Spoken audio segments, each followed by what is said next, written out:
अगर आप भी देखना चाहते हैं महफूज खान के ऑडियो वीडियो को तो यम के भोजपुरिया राजा चैनल को जरूर सब्सक्राइब करें और हाँ, बेल आइकन दबाना बिल्कुल ना भूलें।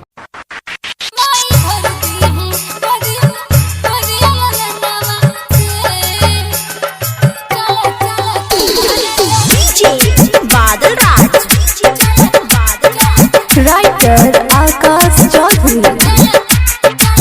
ले अब पियरी राजा रिसिया बाजार से जाए के बछट घाट दौड़ने के माथ पे ले अब पियरी राजा रिसिया बाजार से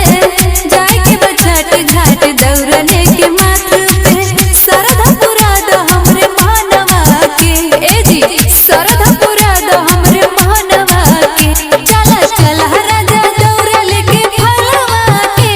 माई भर दी है गोदिया ललनवा से माई भर दी है गोदिया ललनवा से माई भर दी है गोदिया ललनवा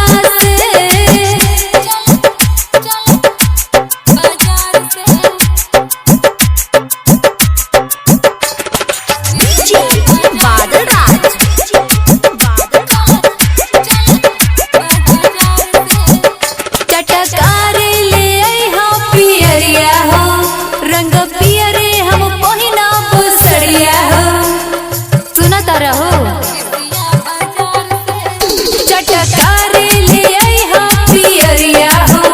रंग पियरी हम पहिना पुसड़िया हो 5 गो सेब राजा 5 नरिया लवा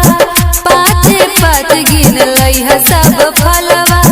सतही में ले ले आई है गानवा के ए जी सतही में ले ले आई है गानवा के चला चला राजा दौड़ा लेके फलवा के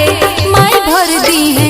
गोदिया ललनवा से माई भर दी है गोदिया ललनवा से माई भर दी है गोदिया ललनवा से